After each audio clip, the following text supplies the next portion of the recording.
Канада улс чухал ашигт малтамлын салбарт найдвартай түнш байх зорилтоо танилцууллаа. Монгол улс чухал ашигт малтамлын төслийг дэмжих тухай хууль боловсруулж байна. Найруулагч Лавг Дулмын урагшаа харсан зөх богино хэмжээний кино Финландын кино наадмаас шагнал хүртлээ. Samsung анхны ухаалаг нүдний шилээ энэ он худалдаанд гаргана.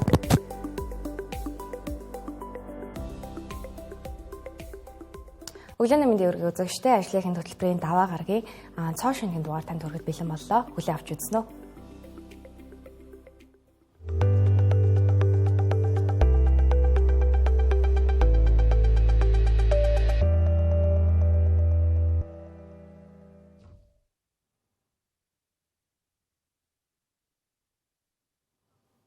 Шуурхай мэндийн өргөе. Тэгэхээр өнгөрсөн амралтын өдрүүдэд дэлхийд даяарх яг энэ ойрох дорнодын асуудалтай холбоотойгоор бол газрын тосны үнэлгээ маш хүчтэйгээр өсөлтийг үзүүллээ.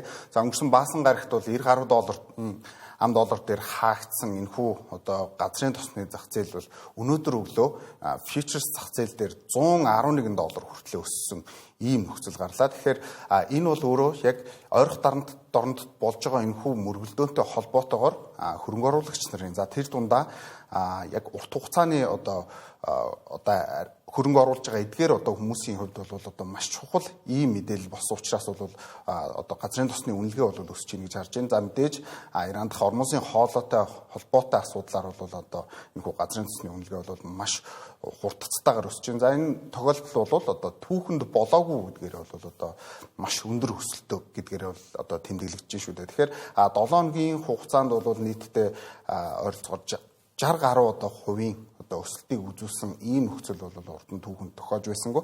Тийм учраас энэ бол одоо ялчгүй маш одоо ийм чухал мэдээлэл боллоо гэж харж болохоор байна. Тэгэхээр газрын тос болон илүү дэлгэрэнгүй мэдээлэл макро эдийн засгийн хэсгээр бүгдээрээ илүү дэлгэрэнгүй авч үздэг.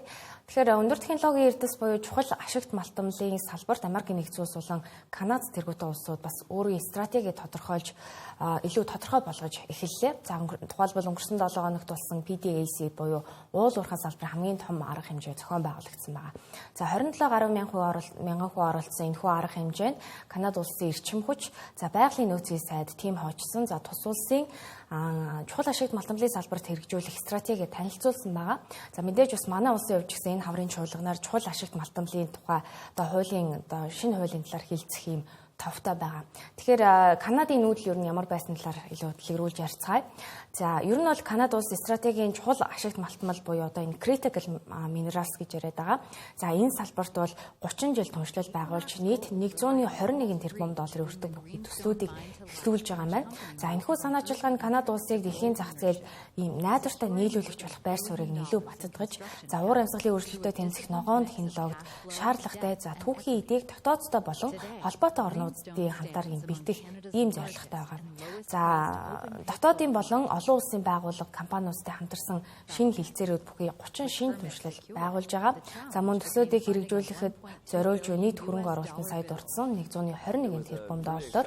За мөн литий, кобальт, за никель, зис болон газрын ховор элементүүдийн хайгуул олборлолт боловсруулалтад энэхүү одоо мөнгийг зарцуулах юм байна. За хөрөнгө оруулалтын гол чиглэлүүд нь юу байх вэ гэхээр за мэдээж нэгдүгээр хайгуул болон олборлолт, за газрын дорх нөөцийг нийлүүлэхэд илрүүлэхэд за дэмжлэг үзүүлэх. За мэдээж хоёрдугаарт боловсруулалт, түүхийн эдийг эцсийн бүтээгдэхүүн за жишээлбэл батарей ч юм уу литий батарей болгоход бэлтгэх боловсруулах юм үйлдвэрүүдийг бүтцүүдийг одоо барьж байгуулах. За гуравдугаарт мэдээж инновац буюу шинэ техник технологи судалгаа шинжилгээний ажилд бол эдгээр санхүүжилтийг зориулна гэсэн одоо ийм тавтай байна. За яг ямар ач холбогдолтой байх талаар бол мэдээж эдийн засгийн өсөлт бол үзүүлнэ. Олон мянган одоо өндөр ур чадвартай ажлын байрыг бий болгож, орон нутгийн эдийн засгийг дэмжих ач холбогдолтой.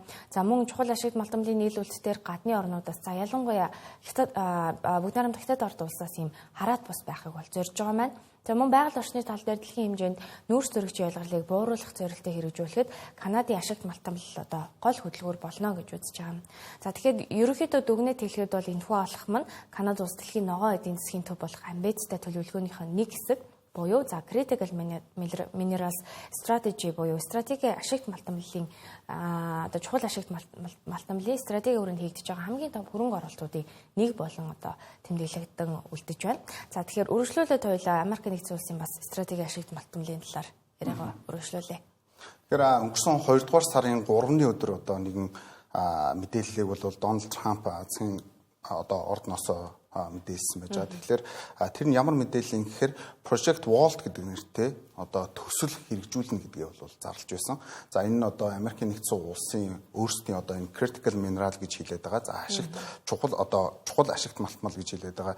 Энэхүү одоо бүтээгдэхүүний нөөцийг бий болгох ёстой гэдэг бол мэдээлэл өгсөн байж байгаа. Тэгэхээр энэ одоо project буюу одоо хөтөлбөрийн хувьд бол үндсэндээ Америкийн нэгдсэн улсын гол зорилго нь юу юм гэхээр тодорхой хэмжээний нөөцийг ашигт малтмалаар одоо чухал ашигт малтмалаар бүрдүүлээд за энэхүү одоо яг хэрэглээнд буюу технологид хэрэгжилж байгаа үедээ бол ямарваа нэгэн байдлаас гадны нөлөөлөлгүйгээр бид нар энэхүү үйлдвэрлэлийг хийж явах хэрэгтэй буюу за AI салбар EV гэж хэлээд байгаа тийм цэглэхэн автомашины салбарт бол одоо энэ нийлүүлэлтийг бол тасалдалгүй хүргэх одоо үндсэн гол зорилготой гэж бол тайлбарлсан. За энэ дээр бол ойролцоогоор 12 орчим тэрбум ам долларын хөрөнгийг бол одоо босгож байгаа гэдгээ бас зарлж ирсэн. Тэгэхээр ер нь бол Канадынхтай ер нь яг адилхан дүн хэмжээ байна гэж ойлгож байна.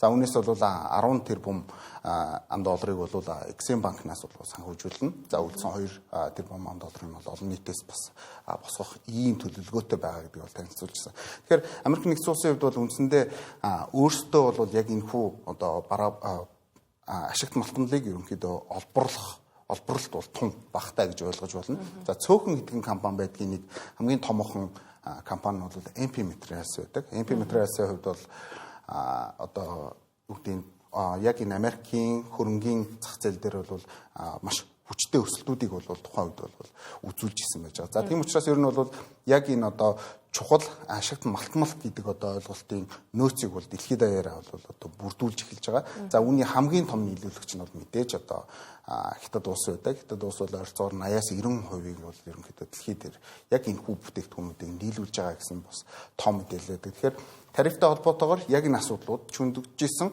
За ер нь бол Америкийн нэгдсэн улс яг одоогийн байдлаар бол ямар ч гэсэн Хятад улсаас бол энэхүү одоо газрын ховор элемент за чухал ашигт малтмалын одоо бүтээгдэхүүнүүдийг бол авж байгаа гэж ойлгож болохоор байна. Тэгэхээр үргэлжлүүлээд энэ талаар бас илүү дэлгэрэнгүй мэдээлэхээр бид зочинтой холбогдохоор байгаа. Тэгэхээр бид ямар зочинтой ярилцах вэ? Тэгэхээр өнөөдөр бид Монголын чухал ашигт малтмалын ассоциацийн удирдах зөвлөлийн гишүүн Сурах баяртай ярилцахаар студид өрөөд байна. Өглөө нэмдэргээ. Тэгэхээр яг одоо дэлхийд даяар яг өнөөдрийн байдлаар бол маш их одоо өмнө самуунтай байгаа. За үүнийг дагаад бол одоо нийлүүлэлтийн сүлжээ болно. За байгалийн нөөцийг бүрдүүлэх талаар бас улс орнууд бол нэлээдгүй одоо чухал ач холбогдолтой ийм алхмуудыг хийж эхлэв байна л да. Тэгэхээр манай Монгол улсын хувьд одоо яг юуг бид нар ямар ч гэсэн чухал ашигт малтмал гэж одоо нэрлж үзэж байгаа вэ гэдэг талаар мэдээлэл тав гэж. За баярлалаа. Тэгээ өнөөдөр дэлхийн нийт хийгээд Монгол улсын хувьд хамгийн одоо анхаарал татах шаардлагатай илүү анхаарлыг хандуулах ёстой асуудал бол энэ шинэвийн уул уурхайн хөгжлийн асуудал гэж бид бол ойлгодог. Тэгэхээр ер нь бид түүхэн талаас чухал ашигт малтмалын стратеги ашигт малтмалыг бодоод үзэхэд жишээ нь одоо 50-60 жилийн өмнө бидэнд байгаагүй зүйл өнөөдөр бидэнд байж байна. Монгол улсын одоо нийгэм эдийн засгийн хөгжилд үнэтэй үнэмэр оруулж байгаа өнөөдрийн одоо ашиглалтанд байгаа уул уурхайн төслүүдийг бид ярьж болно тийм. Тэгэхээр ер нь бол түүхэн талынхаа энэ ач холбогдол гэдэг юм уу энэ төслүүдийн нөхцөл байдлаас дүгнээд үзэхэд чухал ашигт малтмал гэдэг бол нэг талаар шин зүйл биш. За яг одоо мэдээж одоо цэргийн улс төрийн хувьд за бүс нутаг геополитикийн хувьд бол энэ одоо өөрийн гэсэн чухал ойлголттой байх нь бол дамжиггүй. Тэгэхээр Монгол улсын хувьд бол асар их одоо бид бол геологийн хувьд бол потенциалтай энийг хөгжүүлэх боломжтой. Гэхдээ бидний хувьд бол одоо тулгардаг бэрхшээлтэй асуудлууд байна. Наадзах нь одоо хөрөнгө оруулалтын хувьд за цаашлаад одоо техник технологийн хувьд за байгаль орчныг хамгаалахтай холбоотой асуудал бүр цаашлуул ер нь шинэвийн уул уурхайн төслүүдтэй холбоотойгоор энэ логистикийн хувьд, тээврийн хувьд, үн тарифын хувьд гэдэг ингээд хөгжиж байгаа орны одоо дэлхийн бусад одоо хөгжиж байгаа орнуудын хувьд байдаг л ийм сорилтуудтай тулгарч яваа. Тэрийг хэрхэн яаж шийдвэрлэх вэ гэдэг рүүгээ улсаараа чиглэж яваа ийм онцлогтой улсалдаа бидтэй. Тэгэхээр бид Монголын чухал ашигт малтмалын ассоциац өөрөөр хэлбэл энэ улсынхаа одоо тулгарч байгаа гэдэг юм уу энэ сонирхолтой сорилттой байгаа асуудал нэмэр оруулах зорилгоор одоо бид байгуулагдаад нэлээд идэвхтэй үйл ажиллагаа явуулж байна. Тэгэхээр дэлхийн нийтийн жишгийн хувьд сая одоо та бүхний өмнөх мэдээгээр гарсан одоо улс орнуудаас жишээ татаад гэдэг юм уу. Ер нь G7, G20 за бусад одоо бүс нутгуудын хувьд тэгээд анхаарахад бол чухал ашигт боловсролыг хөгжүүлэхэд тусгайлан бодлого гаргаж ажиллаж байгаа. Тэр бодлогын одоо илэрлэл нь хэрхэн яаж илэрч байна гэхээр тухайлах юм бол одоо чухал ашигт боловсролын жагсаалтыг гаргаж байгаа. Тэгэхээр бол Канада улс гэхэд одоо 30 гаруй гэдэг юм уу, Европын холбоо одоо 30 гаруй гэдэг юм уу. За Европын холбооны жагсаалтын тухайлах юм бол одоо нүүрс байж ах жишээтэй тий. Тэгэхээр нэг талаасаа юу гэдгийг нүүрсний одоо 90 дуусч байна. Эдгээр ногоон шилжил, ногоон эрчим хүч, хүлэмжийн ялгаралтай холбоотойгоор энэ шатхаа ашигт боловсролын хэрэглээг бууруулна гэдэг хандлага байгаа боловч ер нь тухайн бүс нутаг улс орны өөрийн хөгжлийн хэрэгцээнээс хамаарч энэ жагсаалтын асуудал тодорхойлогдож байгаа юм онцлог биелэлтэй. Тэгэхээр манай ассоциацийн хувьд бол бид нэг 3 жилийн өмнөөс нэг 11 төрлийн одоо ашигт боловсролыг ер нь Монгол улс бол чухал ашигт боловсролын төрөлдөө оруулж зарлж болох юм гэдэг энэ санаачлалыг бид гаргасан. Тэгэхээр энэ дотор байгаа хийгээд байхгүй хэлбэл ирээдүйд одоо бид бас бий бол ашигт боловсролыг оруулж ингэж зорж ажиллаж байгаа. Тэгэхээр энэ жагсаалтын ач холбогдол бол өөрөөр хэлбэл улсууд бүс нутгийнхаа хувьд хамтын ажиллагааныхаа хүрээнд илүү эренбилж байгаа, илүү ач холбогдол өгч байгаа. Энийг одоо түргэтгэж хөгжүүлье гэдэг энэ талаас анхаарч байгаа ийм нэлээд одоо прагматик энгийн одоо арга барил байна гэж ойлгогддог. За ер нь бол сүүлийн нэг 6 сарын гэдэг юм уу 3 сарын бас төр засгийн үйл ажиллагаатай холбоотой нөхцөл байдлыг анзаарахад бас харьцангуй бас нөхцөл байдал бас сайшаахаар гэдэг юм уу. Тодорхой байдлаар Монгол улс бас ахиж гэн гэж бид бол одоо үзэж байгаа. Өөрөөр хэлбэл чухал ашигт боловсролын талаарх яриаг бол одоо нийт олон даяараа бид бол тодорхой хэмжээнд ярьдаг болсон байна. Энийг ойлгохыг одоо хичээдэг, чармаадаг болсон байна. За нөгөө талаар одоо нэр бүхий улсын хурлын гишүүд тухайлсан чухал ашигт боловсролын төслүүдэд бас төр бодлогын хувьд, үйл ажиллагааны хувьд дэмжлэг үзүүлэх одоо ийм хуулийн гэдэг юм уу зохицуулт санаачлалыг гаргаж явж байгаа нь бол сайшаалтай хэрэг байна. За одоо Дамжны яам сайд бол одоо саяхан ярьж ирсэн ашигт боловсролын тухай хуульд бид өөрчлөлт оруулахаар ажиллаж байна. Юунд одоо орох нэг томоохон одоо байр суурийн өөрчлөлт бол ер нь улсын жагсаалттай болъё. Энэ чиглэлээрээ тэгээ цаашид геологи хайгуул хийгээд бусад одоо уулуурхаан үйлдвэрлэлийн арга хэмжээний хувьд ямар бодиттой дэмжлэгүүдийг үзүүлж болох вэ гэдэг нь анхны суур алхмуудыг авъя гэд. Тэгэхээр ерөнхийдөө бол дэлхийн нийтэд өрнөж байгаа за үүх түүхний яриул одоо нэлээд олон жилийн хугацаа гэж хэдүүлээ тоймлж болно. За нэг ялгаагаар Монгол улсад бол сүүлийн 5 жил нэлээд эрчимтэй яригдж байгаа critical minerals гэж олон улсын нэр томьёогоор нэрлэгдэж байгаа буюу бид одоо чухал ашигт боловсрол гэж ойлгож байгаа энэ шинэвийн уулуурхаан хөгжлийн асуудал бол нэлээд ахицтай байна гэж одоо хувь хүний хувьд тэр за ассоциацгаа байрнаас бас та бүхэнд хуваалцж мэдээлэхэд таатай байна. Тэгэхээр яг чухал ашигт боловсролын бас төслийг дэмжих тухай бол бас боловсруулагдж байгаа. Тэгэхээр энэ хууль бол хаврын чуулганаар бас хилцүүлэх товтой байгаа шүү дээ. Тэгэхээр яг энэ хууль маань яг энгийн одоо ашигт боловсролын хуулиас бас юугаар ялгаатай болж байгаа вэ? За ер нь аль аль хуулийнхын санаачлагыг бол одоо хөгжлийн зүй тогтол талаас бол айгүй зөв гэж харж байгаа. Өөрөөр хэлбэл ер нь хууль тогтоох байгууллагын төвшөнд аливаа асуудал гарч ирж яригдана гэдэг бол нэлээд бодиттой, үнэн. Ийм одоо мэдээлэл дээр тулгуурладаг, дата дээр тулгуурладаг ийм асуудал л да. Тэгэхээр ер нь бол хууль тогтоох байгууллагын төвшөнд энэ тухайлсан чухал ашигт боловсролтой холбоотой хуулийн төсөл яригдана гэдэг бол цаг үеийн хувьд за цаашдын хөгжлийн хувьд бол нэлээд ач холбогдолтой юм байна гэж дүгнж байгаа. За тэгэхээр ашигт боловсролын хууль бол бид мэднэ. Энэ бол одоо тусгай зөвшөөрлийг олох харилцаанаас өгсүүлээд ер нь одоо уулуурхаан ерөнхий үйлдвэрлэлийн одоо үйл ажиллагааг зохицуулсан ийм одоо энгийн хэллэгээр бид хэлдэг малгай салбарын бас малгай уул юм а гэж тэ.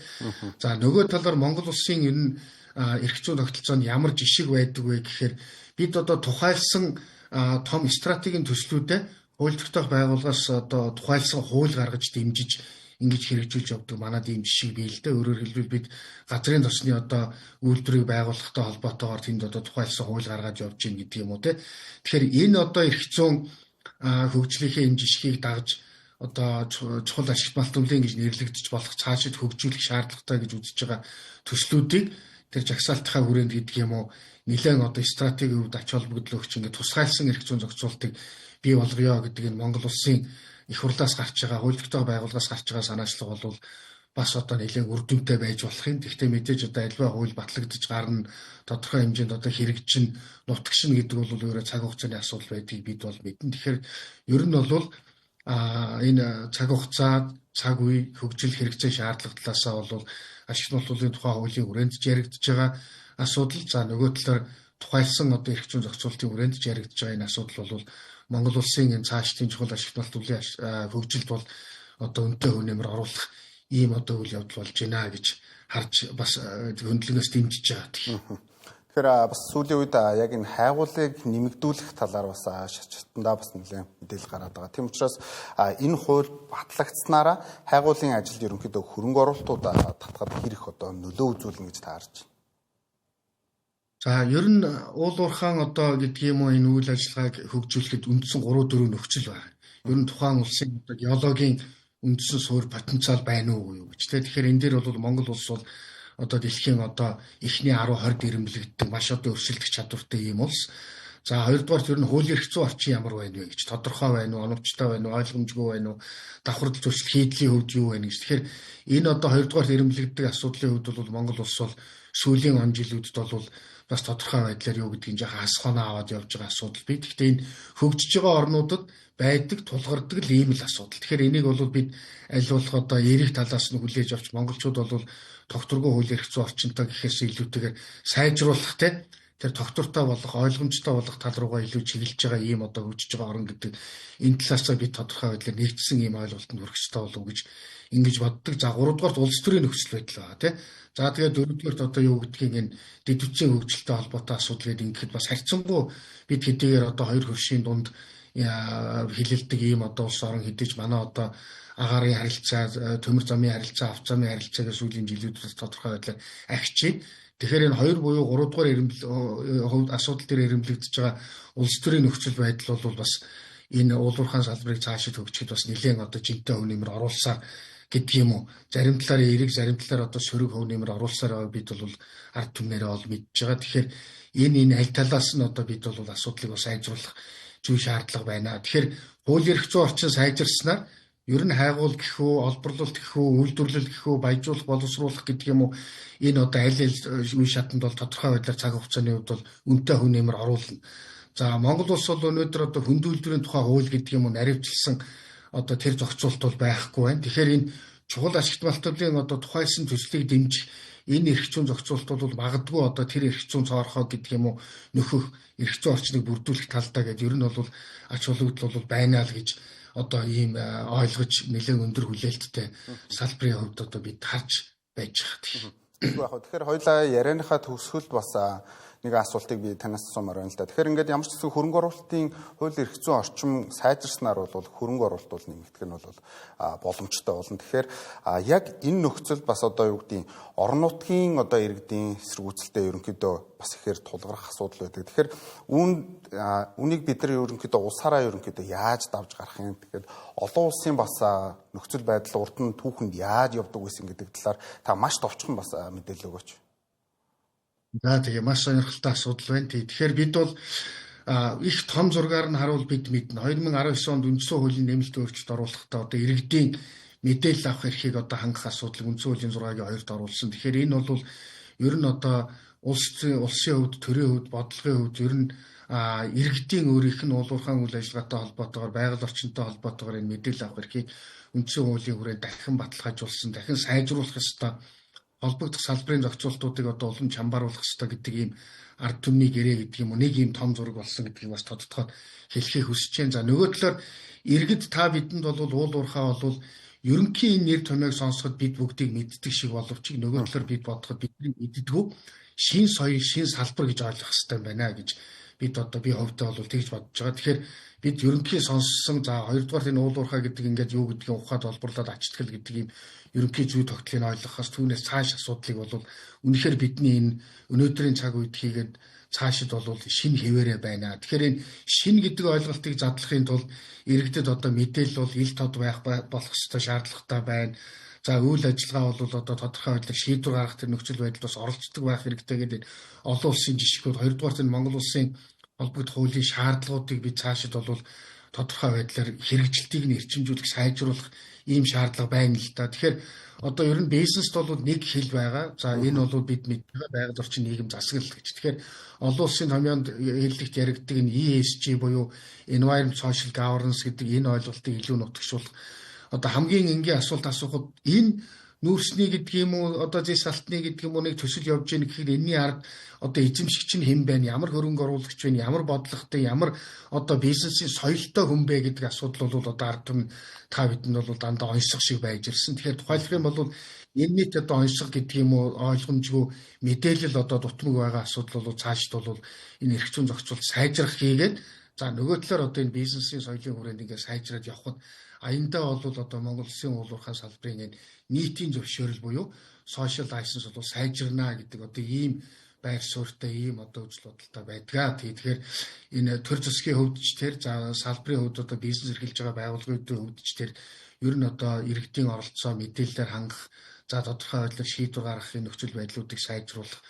За мэдээж одоо төрийн хувьд бол бодлогын хувьд бол нэг том асуудал бол өр өгөөжийг хэрхэн яаж сайжруулах вэ гэдэг бол энэ бол том зургийн асуудал байгаа. Тэгэхээр ийм одоо нарийн чимэглүүр гэдэг юм уу хэд хэдэн асуудал бид ингээд анхаарал хандуулад явж байгаа зүйл тогтлоо улам сайжруулад явхад Монгол Улсын уулуурхай салбарын нийтийн одоо зөвшөөрөл ахиж улс их орны одоо хөгжил одоо цаашид эргэлзэхгүй цэцгэлж хөгжнөө л гэдэг л одоо ийм байр суурь хийгээ да. Аха. Баярлалаа танд одоо маш одоо дэлгэрэнгүй бас яг энэ чухал ашигт малтмал гэж юу юм за энэ тэгэхээр хууль одоо эрх зүйн хүрээнд ямар хуу байгаа талаар мэдээлэл өгсөн танд маш их баярлалаа. Та өдрийг сайхан өнгөрүүлээрэй. Баярлалаа. Та бүхэнд ажлын амжилт хүсье. Тэгэхээр маш хэрэгтэй мэдээлэл өглөө. Уучлаарай үзэгчдээ түрүүн би Канадын хөрөнгө оруулалтыг 121 тэрбум долларыг хэлчихсэн байна. Энэ бол 12.1 тэрбум доллар шүү. Буюу чухал ашигт малтмал үйлдвэрлэлийн холбооноос 12 холбоотой улстай хамтран нийт шинэ одоо 30 төсөл хөрөнгө оруулалтыг эхлүүлэхээр болсон байгаа. За бас үүнтэй холбоотой нэг шинэ мэдээлэл хүрэхэд Канада улс дэлхийн нийлүүлэлтийн сүлжээг бичүүлэх зорилгоор ер нь хэд хэдэн бас чухал бичиг баримтад гарын үсэг зурсан байгаа. Хамгийн эхлээд бол энтэг улстай хамтын ажиллагааны харилцан ойлголтын санал бичиг байгуулж за худалдаа хөрөнгө оруулалт болон ESG буюу байгаль орчин нийгэм засаглалын стандартыг нэвтрүүлэхээр болсон байна. За мөн Европын холбоотой бол нийлүүлэлтийн сүлжээний аюулгүй байдал, аж үйлдвэрийн өрсөлдөх чадварыг нэмэгдүүлэх хамтарсан тухайг гаргасан байна. За мөн Гренланд улстай орчин хүч уулуурхайн чиглэлээр хамтран ажиллах юм тунгааг бичигч тус гарын үсэг дурсан юм үйл явдал бас нэг бас онцлог хэлхийн зүйтэй болов. За үргэлжлүүлээ сая манай зочин ч гэсэн ярьж байна. Хууль эрх зүйн хувьд одоо таатай орчин бүрдүүлэх нь бол яг манай улсын хувьд бол чухал байна гэсэн. За тэгэхээр чухал ашигт малтмалын төслийг дэмжих тухай хуулийг бол энэ хорийн чуулганаар өргөн барихаар байгаа. Энэ талаарх мэдээлэл илүү дэлгэрэнгүй хүргэе.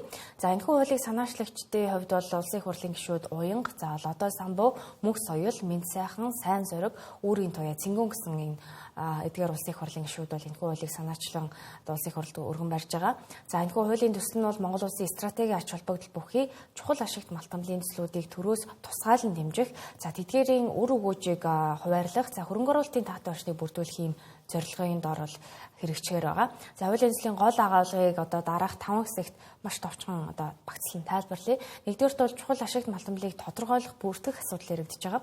Тодорхойлбол уул уурхайн яамнаас санал болгосны дагуу засгийн газар чухал ашигт малтмалын за төрлийн жагсаалтыг батлана. За мөн эдгээр төслүүдийг хэрэгжүүлэгч этгээдийг төрийн захиргааны байгууллага тусгаалan бүртгэж хяналт тавина. За цаашлаад ашиглалтын тусгай зөвшөөрөл авахдаа за орон нутгийг чадахжуулах, хөнгө хүч сургах, за технологи шилжүүлэх, за мөн нөлөөлөлд өртөх иргэдийг нүүлгэн шилжүүлэх төлөвлөгөө заавал боловсруулсан байна гэсэн ийм одоо шаардлагыг тавьж байгаа. За хоёрдугаарт бол төслөөс хүртэх өгөөж за ялангуяа эдийн засгийн өр өгөөж юу байх вэ гэхээр за нэгдүгээрт нөөц ашигласны төлбөр буюу хуульд заасан хувь хэмжээгээр за нөөц ашигласны төлбөрийг авах болно. За мөн хэрэг тэрхүү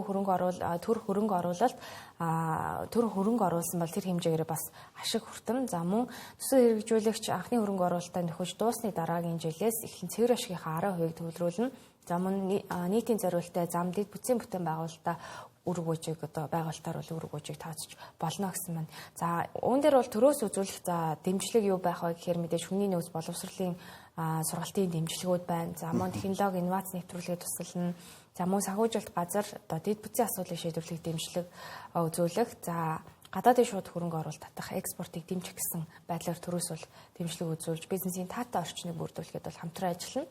За дөрөвдүгээрт бол орон нутгийн харилцаа иргэдийн хамгаалалт буюу сая хэлсэнчлэн орон нутгийн зүгээс бас иргэдийн зүгээс бас одоо ирдэг бас сөрөг бас хандлагууд байдаг. За үүнд бол нөлөөлөлт өртөх бус буюу уурхай үйл ажиллагаанаас гадагш 10 км радиусыг нөлөөлөлт өртөх бус гэж үзнэ. За мөн төсөл хэрэгжүүлэгчийн талбай дээр орон нутгаас давхардуулан газар олохыг хориглоно. За мөн төслийн танилцуулгын нөлөөлөлт өртөх иргэдэд заавал танилцуулж үр өгөөж ирхэн хүртээх талаар юм санал авна гэсэн байна. За сүүлд нь мэдээж ил тод байдлыг одоо ихвэлэн хангана гэсэн ийм одоо төслийн бүтцтэй байгаа. За тэгэхээр үргэлжлүүлэн өнгөрсөн он зохион байгуулагдсан Монголын эдийн засгийн форумын үеэр за чухал ашигт малтмал за нийлүүлэлтийн ээж ахлын тусгай одоо хилцүүлгээр бол салбарын мэргэжилтнүүдийг юу одоо яг юу гэж ярьж байсныг энэхүү ярилцлагуудаар хүргье. Одоо жишээ нь Төв Азийн бүс нутгийг ингээд аваад үзэх юм бол одоо Казахстан хамгийн түрүүнд ороо явчихж байна. Роялтын хувьд 5-аас 6%, бид нар 10%, 8-аас тийм ээ 5-аас 10%, 20% ингээд яваад байна шүү дээ. Тэгэхээр чи хөрөнгө оруулалт хаашаа очих вэ гэхээр Казахстан руу яваад байна. Тэгээ сүүлийн 2-3 жилийг ингээд хараад үзэх юм бол гадны томоохон Tech, Ivanhoe Mines, Tech Resource, BHP Billiton, Rio Tinto, Fortescue бүгд Казахстанд өөр ингэсэн офсоо нэгээд бүгд хөрөнгө оруулалтаа хайгуулын түвшинд хийгээ яваад эхэлсэн байгаа байхгүй. А бид яг яагаад юм бэлээ яг энэ тал дээр хоцроод явчихж байгаа. Тэгэхээр яг энийг л хэлээд биднэрт өшөө сайжруулах боломж байна. Одоо стратегийн ач холбогдолтой орд гэдэг томьёолоор одоо зохицуулалтаар бид нар нэлээд одоо бас хөрөнгө оруулагчдын айдсыг гэдэг юм үргэх юм үйлдэл бол болсон гэж хардаг мэрэгжилтний хувьд. Одоо бид нар чухал ашигт малтмал гэдэг хэлчихэнгүүт яг түрүүнд ярианы ихэнд туван сайдын хэлсэнчлэн ерөөсөө шууд стратегийн ач холбогдолтой ордтой яг адилханаар нийгэм хүлээж авдаг. Тэгэхээр энийг ийм биш юмаа гэдгийг маш сайн тодорхойлох шаардлагатай. Энэ дээр бол харин ч эрсдлээ гаргаж байгаа, хөрөнгөө гаргаж байгаа гадаад дотоодын хөрөнгө оруулагчдад бид нар илүү боломж олгоно магадгүй. За илүү боломж олгож чаддгүй маа гэхэд эрхийг нь хамгаалахад чиглэсэн юм бодлогыг Монголын төр хэрэгжүүлнэ гэдэг. Энэ чиглэлүүдээр одоо критикал ашигт малтмал чиглэсэн бодлого төлөвлөл илүү урт настай, илүү одоо ач холбогдолтой байх болов уу гэсэн бодол байна. Нөгөө нэг гол асуудал яг амьдрал дээр юу гарч ийнэ гэвэл орон нутгт дээр эргэлттэй үйл болцох байдлаа юу гардсан байна гэж бид харж байна. Тэгэд энэ дээр яг нэг түрүүн туван гişиг хэлсэн монголчууд одоо бүгдээрээ ярил буруугүй те хөлөө өсөөр угаавал хэрэгүүд шиг цөмөрө шийдэл болохын төлөө болно. Хамгийн гол нь шинжлэх ухаанд одоо үндсэл дээр зөв мэдлэг мэдээлэлүүд явуулж авах хэрэгтэй юм шиг байна. Хөдөө орон нутгийнхаа иргэдтэйгээ маш сайн ойлгуулж байгаа хэрэгтэй. Дээрэс нь бас нэг юм байвал цөмөрөө яаж нэг тийшээ харах вэ? Нэг ашиг сонирхлын төлөө болохыг үл цөмөрөө одоо нийт олон нийтийн компани хувьцаа эзэмшиж яагаад байж болохгүй гэж. Тийм үү? Жишээлбэл төсөл хэрэгжүүлэгч маань одоо 25-аас 30%, стратеги хөрөнгө оруулалт 51%, тэр зохион байгуулагчид нь 10% гэдэг юм уу. Тэгээд орон нутгийн иргэд ялангуяа тэр төсөл хэрэгжиж байгаа газрын орон нутгийн засгаа бас хувьцаа эзэмшиж яагаад байж болохгүй гэж. Хэрвээ тэгвэл бид нар нэг тийшээ харсан нэгдэл зорилттой бас байж болох юм болов уу гэж бодож байна.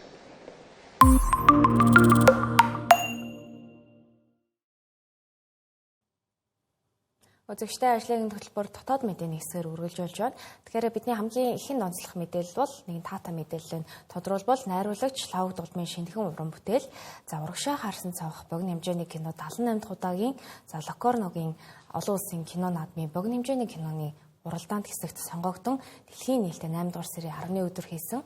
За энэ хэсэгт бол дэлхийн 25 орны 40 орчим бүтээл кино бүтээл сонгогдсон өрсөлдснөөс урагшаа харсан цавх кино маань 2 шагнал хүртсэн ийм таатай мэдээлэл бидэнд байна. За түүнийг та бүхэн сэр салхи уран сайхны киногоор нь илүү сайн мэдэх байх. За тус киноны хувьд бол 2023 оны за 80 дахь удаагийн Венецийн олон улсын наадамд амжилттай оролцож Алтан арслангийн эзэн болсноор за Монголын кино урлагийн түүхэнд тэмдэглэгдэн үлдэх ийм түүхэн үйл явдал болсон байдаг.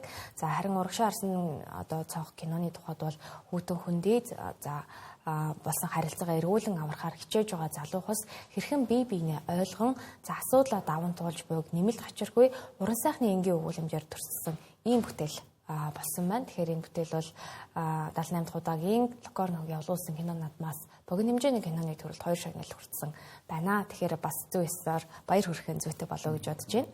За дараагийн дотоод мэдээнд онцлох мэдээлэл бол нэгэн шинэ таксины аппликейшн хэрэглээ нэвтэрсэнтэй холбоотой. Энэ бол Tino нэртэй такси үйлчилгээний аппликейшн байгаа. За Innovate Digital экосистемийн хөгжлийг шин түвшинд гаргахаар зорж байгаа Tino Super App нь за Tesla Investment Group-ийн хөрөнгө оруулалтайгаар өнгөрсөн оны 9-р сард нээлттэй хийсэн. За нээлттэй хийснээс хойш ердөө 3 сарын дараа дэлхийн 57 улсад Tino Go за такси дуудлагын үйлчилгээг амжилттай нэвтрүүлж Монголын такси үйлчилгээг шин түвшинд одоо гаргасан гэж хэлж болно. За тус аппликейшн нь такси дуудлагын үйлчилгээ үзүүлэхээс гадна төлбөр тооцоо, за тээвэр, хүргэлт зэрэг өдөр тутмын олон хэрэгцээг нэг дороос авах боломжтой гэдгээрээ давуу талтай байгаа. За такси дуудлагын үйлчилгээнд тулгардаг нэг хамгийн том бэрхшээл бол хаяг байршлын зөрүүтэй мэдээлэл болон за оновчгүй одоо маршрут байдаг. За тэгвэл Tino Super App нь энэхүү асуудлыг бол шийдсэн. Зүүн өмнөд Азийн технологийн гигант Grab Group-ийн Grab Maps системтэй стратеги болон технологийн түвшлийн гэрээ байгуулснаар за энэхүү асуудлыг бол суураараа шийдэж чадсан байна. За хамтын ажиллагааны хүрээнд Улаанбаатар хотын газрын зургийг олон улсын зураг зүйн стандартын дагуу шинжилэн боловсруулсан байна. За газрын зургийг одоо шинжилэн боловсруулснаар өмнө нь байршлын наривчлалд тэмч сайн биш байсан бол за жолоод зорчигчид нэгний буруу газар хүлээх, за өөр газар зогсох зэрэг асуудлууд бол тулгардаг байсан. За харин шинжлэгдсэн газрын зурагт байршил илүү наривчлалтай одоо харагдах болсон байна. За Улаанбаатар хотод шинээр баригдсан болон саяхан ашиглалтад орсон барилга байршлуудыг бүрэн багтаасан 2026 оны хамгийн сүүлийн үеийн газрын зурагтай болсон. За мөн уулзах цэгийн алдаагүй болсон. За эх одоо хугацааны цагийн тамга илүү бодиттой болсон байна. За маршрутын тооцоол илүү оновчтой бодит хөдөлгөөний нөхцөл нийцсэн гэх мэтчлэн олон давуу талуудыг бол Улаанбаатар хотын хэрэглэгчдэд авчирч байна. Тэгэхээр илүү дэлгэрэнгүй мэдээлэл авах хүсвэл манай Narrate Today сайтаас одоо та бүхэн шинэхэн орсон нийтлэг маань хүлээ авч уншаарай. Тэгэхээр үргэлжлүүлэн бид макро эдийн засгийн талаар ярилцж эхлэе. Тэгэхээр макро эдийн засгаас хамгийн түрүүнд онцлох мэдээлэл юу байна вэ? Тэгэхээр мэдээж ойрох дорнын асуудал бол яг одоогийн байдлаар хамгийн хурц байгаа. Тийм учраас бид нар энэ дээр тулгуурлаад ер нь макро эдийн засаг цаашдаа ямар асуудлууд үүсч болзошгүй талаарх бас тайлбаруудыг хүргэж гэж бодлоо. Яг одоогийн байдлаар бол US Oil буюу за Америк нэгдсэн улсын VTI газрын тосны үнэ бол $110 дээр байна. За ингээд өнөөдөр өглөө 6 цагийн байдлаар буюу зах зээл нэгтгэхэд бол $111 буюу маш хүчтэй өсөлт үзүүлсэн. За энэ ойролцоогоор нэг одоо өнгөрсөн баасан гаригийн хаалтаас хойш 21 орчим хувиар өссөн ийм үзүүлэлт байгаа.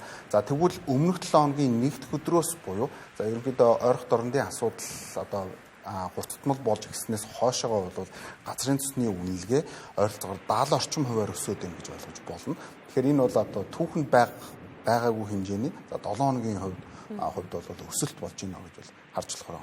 За үүнтэй холбоотой ямар асуудлууд үүсэх вэ гэдэг нь бол маш чухал. За үүнээс болоод бол одоо нэгж бүтээгдэхүүний одоо тээврийн зардал бол маш өндөр болох нь бол ойлгомжтой болж эхэллээ. За ялангуяа Азийн зах зээл дээр бол энэ нь одоо томоохон нөлөөлөл үзүүлэх боломжтой байгаа буюу за мэдээж ормосын хоолоогоор явж байгаа тэрхүү тээвэрлэгдэхгүй байгаа учраас одоо нэгж бүтээгдэхүүний үнэ бол өндөр болж байна гэж тайлбарлаж байна. За үүнээс улбаатаагаар бол Азийн зах зээлүүд яг одоо маш хүчтэй уналтанд оруулал одоо нээдлээ. За Австралийн зах зээлийг харах юм бол ASX 200 индекс бол ойролцоогоор 4 орчим хувиар унсан байх жишээтэй. За Солонгосын Kospi индексийг харах юм бол ойролцоогоор 6 орчим хувиар. За мөн Японы индексүүдийг харах юм бол 6 орчим хувиар одоо унсан ийм үзүүлэлттэй харагдаж байна. Тэгэхээр энэ цаашдаа ямар асуудлыг үүсгэх вэ гэхээр нэгж бүтээгдэхүүний үнэлгээ өндөр болох юм бол энэ одоо худалдаа авах чадварт бол нөлөөлнө. За мөн хамгийн том одоо мэдээлэл болох инфляцийг бол одоо хөөрөгдөх үндсэн гол шалтгаан болох юм байна. Тэгэхээр хэрвээ үнийг дагсан одоо нийлүүлэлтийн сүлжээний хомсдолтой холбоотойгоор одоо үүсэж байгаа энэхүү инфляцийн асуудал бол шууд одоо инфляцид бол маш хүчтэйгээр нөлөөлдөг. За энэ нөхцөл бол яг өмнө нь одоо 2020 онд ковидын дараа бол болж исэн гэдгийг бол дэлхийд даяараа бол маш сайн санаж байгаа бах. Тэгэхээр хэрвээ инфляц ийм өндөр хэмжээтэй байгаад өсөлтөнд нөлөөлөд эхлэх юм бол улс орнууд бодлогын хүүг ерөнхийдөө буулгах боломжгүй болж ирэх гэсэн үг. Тэр зайн одоо хумигдэж байна гэсэн үг. Тэгэхээр яг одоогор бол одоо олон улсын бас шинжээчдийн хамгийн санаа зовоож байгаа асуудал бол яг энэ асуудал байгаа. Инфляц хэрвээ нэмэгдэх юм бол бодлогын хүүг бууруулах боломжгүй. Бодлогын хүүг буурахгүй байх юм бол хөрөнгөний зах зээлүүд дээр асуудал үүсэх юм а гэдэг асуудлыг бол хамгийн чухал гэж авч үзэж байна. Тэгэхээр яг одоогоор бол энэ нөхцөл бол одоо бүрдээд байна гэж ойлгож байна. За энэ одоо 3 дугаар сарын 16-ны өдөр бол одоо Америк нэгдсэн улсын Фед бол үндсэн өөрсдийнхөө бодлогын хүүг бол танилцуулна, шийдвэрээ танилцуулна. Тэгэхээр энэ шийдвэр одоо бусад орнуудын бас тэрхүү суур хүүтэй бас холбоотой байх болно. Тэгэхээр яг ямар шийдвэр гарч байгаагаас шалтгаалаад бол хөрөнгөний зах зээл дээр бас томоохон асуудлууд үүсэх боломж бүрдээд байгаа гэдгийг бол бид нар харж байна. Тэгэхээр Азийн хөрөнгөний зах зээлүүд ерөнхийдөө барууны хөрөнгөний зах зээлүүдийг дагах хандлагатай байдаг. Учир нь бол өнгөрсөн 7 хоногийн одоо яг энэ 7 хоногийн хувьд үзэхэд бол өнгөрсөн 7 хоногийн одоо баасан гарагт S&P 500 индекс жишээ нь 133%-аар унахад Азийн зах зээл дээр бол өнөөдөр өглөө бас тодорхой хэмжээний томоохон уналтууд бас орж байгааг харж байгаа бах. За үүнээс гадна бол мэдээж газрын тос өссөнтэй холбоотойгоор бол бас дахин илүү уналтыг бас үзүүлсэн гэдгийг бол бид харж болохоор байгаа. За өнгөрсөн 7 хоногийн баасан гарагийн бас макро тоон үзүүлэлтүүдийг та бүхэнд танилцуулъя. Тэгэхээр ер нь бол ажилгүйдлийн төвшин болон шинээр бий болсон ажлын тоо гэдэг үндсэн хоёр одоо том мэдээлэл гарсан. За тэр нь бол non-farm payroll. За ойролцоогоор бол 58 орчим шинэ ажлын байр 58 мянган орчим одоо шинэ ажлын байр нэмэгдэн гэж хүлээжсэн болвол 92 мянган ажлын байраар хумигдсан байна гэдэг тоо гарсан байгаа. Тэгэхээр энийг бол non-farm payrolls гэж хэлээд байгаа. Non-farm payrolls-ийн хувьд бол одоо ийм хүчтэй унжаага гэдэг нь бол за мэдээж Америк нэгдсэн улсад бол тэр шинэ ажлын байрнууд бий болохгүй тийш нь бас хүмүүс зарлагдсан байгаа ажлын байран дээр орохгүй байгаа гэдгийг бол илтгэж харуулж байна. Тэгвэл Ираны дай эхэлснээс хойш бондын зах зээл дээр ер нь ямар хөдөлгөөн гарч байна? За дай эхэлснээс хойш бол Америк нэгдсэн улсын бондын өгөөж бол нэмэгдэж байгаа. За нэмэгдэж байгаа гэдэг нь бол юу гэлтэж байгаа юм гэхээр тэрхүү бондоос бол хөрөнгө оруулагчид ерөнхийдөө fix hedging гэж хэлдэг, салж ийн гэсэн үг. Ерөнхийдөө зарж байгаа гэлтэж байгаа. Тийм учраас яг одоогоор бол одоо бондын 10 жилийн Америк нэгдсэн улсын 10 жилийн бондын өгөөж бол 4.1% дээр бол хүрсэн байгаарагдаж байна. За тэрний одоо ойрох дорнодын асуудлаас өмнө одоо бондын зах зээлийн өгөөж ерөнхийдөө маш хурдтайгаар бууж исэн. За бид нар 4.2 байхад нь бол бууж эхэлж байна гэдгийг бас Америк нэвтрүүлгүүдээр хэлж исэн. Тэгээ 3.9 хүртэл буусан байна. За ингээд дан гэсэнтэй холбоотойгоор бол ерөнхийдөө эргэж өсөж байгаа нь юуг харуулж байгаа юм гэхээр Америк нэгдсэн улсад итгэхэ болж байна гэдгийг бол харуулж байна. За ялангуяа хөрөнгө оруулалтын томоохон сангууд бол яг дан хийж байгаа одоо энэхүү асуудлыг цэргийн ажиллагаа хийж байгаа улс орны бондыг бас эзэмших нь яг зөв үү гэдэг асуудал дээр бол бас эргэлзээтэй байх шиг байна. Тийм учраас өнгөрсөн нэгд өдрөөс хойш бол 3.9 дээр байсан. Америк нэгдсэн улсын 10 жилийн бонд бол өнөөдөр 4.1 хүртэл бас өгөөж нь бол нэмэгдчихсэн ийм үзүүлэлт харагдаж байна. Тэгэхээр бас өргөжлүүлээ бас Венесуелийн асуудлын үүссэн талаар илүү дэлгэрэнгүй ярил. Тийм Венесуелийн хувьд бол үндсэндээ бол газрын төсний хамгийн том нөөцтэй. За тэр нөөцөн дээр бол бид нар яг одоо яг тэр мазут гэж хэлдэг одоо яг одоо чанарын хувьд бол бас нэлээд ярих юмуд бол за мэдээж байгаа. За гэхдээ ер нь бол одоо ингээд харах юм бол Венесуэлд яг одоогийн байдлаар Америкийн нэгдсэн улсын компаниуд бол үйл ажиллагаагаа явуулах боломж нь хамгийн илүү байх шиг байна гэж үзэж байна. За бидний мэддгээр бол Chevron ч гэдэг юм уу Exxon Mobil компаниуд бол одоо яг Венесуэлийн энэхүү газрын тос дээр бол олборлолт хийдэг. За үүнээс гадна бол одоо бусад улсын орнуудын за мөн өөрийн төрийн өмчт компаниуд байгаа гэдгийг бид ойлгох хэрэгтэй. За ингээд Венесуэлийн ерөнхийлөгчийг одоо цэргийн ажиллагаа хийж авч явсны дараагаар бол одоо үндсэндээ Америк нэгдсэн улсын томоохон компаниуд бол одоо энэхүү нөөцөн дээр одоо цаашдаа ажиллах боломж бий болсон бүрдсэн гэж ойлгож байна. За өнгөрсөн хугацаанд бол одоо юу гэдэг Венесуэлийн хувьд бол үндсэндээ гадаадын хөрөнгө оруулагчдаас бол одоо ихэнх хувийг нь бол одоо төрийн байгууллага одоо шилжүүлсэн байдаг. За энэ үед бол Exxon Mobil болон за Chevron компаниуд бол алдагдaltaй байсан гэдгийг бол дуртхан зүйтэй.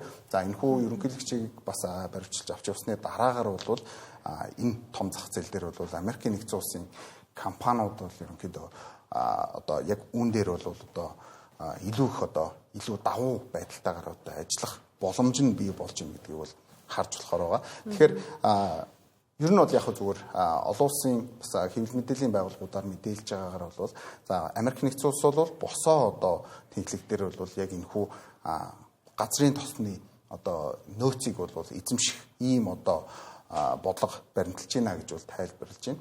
За учир нь бол хойд одоо Канадын одоо нийт газрын тусны бол 70-аас 80% бол Америк нэгдсэн улс руу экспортлдог байж байгаа. За Америк бол өөрөө бас VTI буюу West Texas-ийн бол газрын тусны нөөцтэй. За ингээд урагшаагаа явах юм бол Венесуэлийн дэлхийн хамгийн том одоо нөөцийг эзэмшиж байгаагаар бол Америк нэгдсэн улс ерөнхийдөө босоод өвчний одоо нөөцтэй болж ингэж харж болно. За хэрвээ энэ одоо бүх Америк нэгдсэн улсын өөрсдийн одоо захиран зарцуулах хэрэгтэй ийм эдийн засгийн эргэлтэнд орох юм бол энэ өөрөө баруун зүүн тийшээгаа одоо нийлүүлэлт хийх үндсэн том боломжийг нээж өгөх юм байна. Тэгэхээр баруун тийшээгаа бол мэдээж Азийн зах зээлийг бол одоо хангахад бол оршиж байгаа. За бид нар бол Ираны асуудал болж эхэлснээс хойшоо бол Азийн зах зээл дээр яг энэхүү газрын тосны бас хомсдол үүснэ гэдгийг бол тайлбарлаж ирсэн. За зүүн тийшээгаа бол илүү Европын зах зээлийг бол хангах. За ингээд урагшаагаа бол одоо өмнөд Америкийг бас газрын тосоор хангах гэсэн ийм үндсэн гол зорилго байна гэж бол бас шинжээчд харж байгаа. Тэгэхээр ОПЕК-ийн орнуудын эсрэг бол яг энэхүү үйл ажиллагаа чиглэж байна гэдгийг бол бас тайлбарсан ийм мэдээллүүд явж байна. Тэгэхээр алтны хашуус $5,000 дээр хэвээр арилжаалагдаж явах шиг байна. Ер нь алтны зах зээл цаашаад яхаар байна. Тэгэхээр тийм $5,060 орчим $5 дээр яг одоогийн байдлаар бол арилжаалагдаж байна. Тэгэхээр алт бол өөрөө ерөнхийдөө хөрөнгө оруулагчдын хамгийн одоо хөрөнгөө хадгалах ийм зорилготой бүтээгдэхүүн байдаг. Тийм учраас яг одоогийн байдлаар бол бас томоохон өсөлтүүд орно гэж хэлэхэд хэцүү, уналт орно гэж хэлэхэд хэцүү. Ягаад тэгэхээр сүүлийн 4 сарын хугацаанд алтны хаш маш хурдцтай өссөн учраас энэ үнийн дүнгууд дээр бол бас эрсдэл байна гэдгийг бол хөрөнгө оруулагчид харж хүлээсэн хэвээр. За үзэгчдэд бас макро эдийн засгийн талаар илүү дэлгэрэнгүй товч ойлгомжтой мэдээлэл өгсөнд баярлалаа. Ажлын хөтөлбөр өргөжлүүлээд та бүхэнд гадаад мэдээний олон улсад болж байгаа онцлог мэдээллүүдийг хүргэх болно.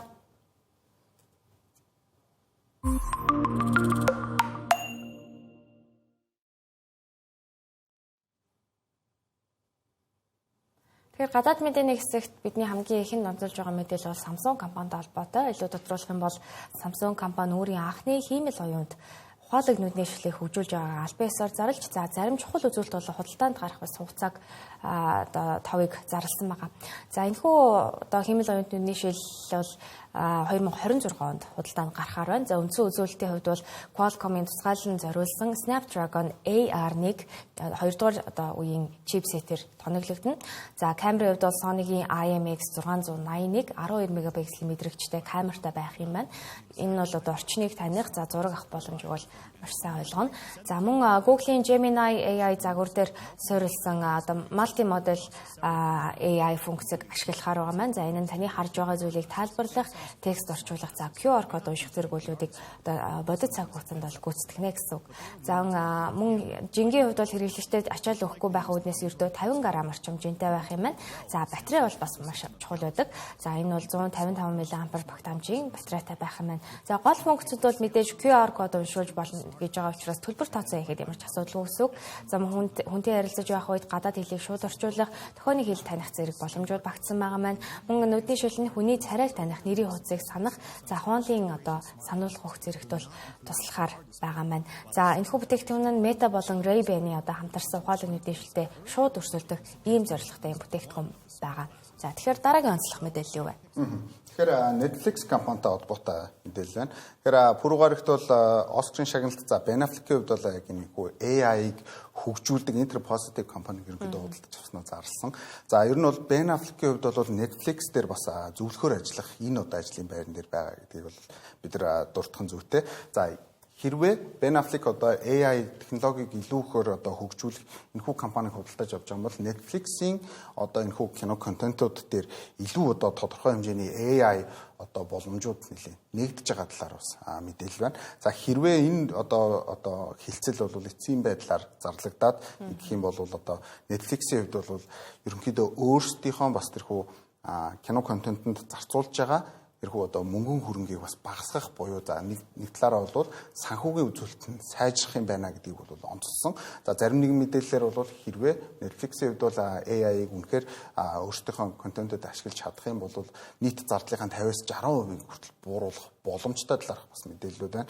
Тийм болохоор бид бас магадгүй зарим нэгэн одоо бас хэцүү зураг авалтууд за эсвэл биелэгдэхгүй энэхүү зүйлсийг бол AI технологиор шийдснээр одоо кино контент бүтээгдэхүүнүүдийг бас Netflix-ээс бид нар харах боломж бүртгэнэ гэж харж болохоор.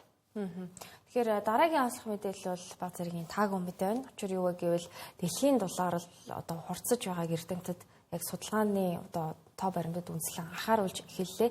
Буюу 2030 оноос өмнө бид дэлхийн дундаж температурыг 1.5 градус одоо барих одоо хязгаарыг одоо эвдэхгүй байх юм үүрэгтэй боловч энэ маань ер нь одоо ирэх он жилүүдэд бол ер нь бол жоохон худлаа болчлоо гэдэг ийм мэдээлэл өгсөн байгаа. За буюу дэлхийд тооцоосноос одоо илүү дулаарч байгаа ийм мэдээлэл байна. Сүүлийн үеийн эрдэмшүүлжлээний томоохон судалгаагаар за манай гариг бидний төсөөлж байснаас хамаагүй хурдтай халж байгааг олж тогтоосон байгаа.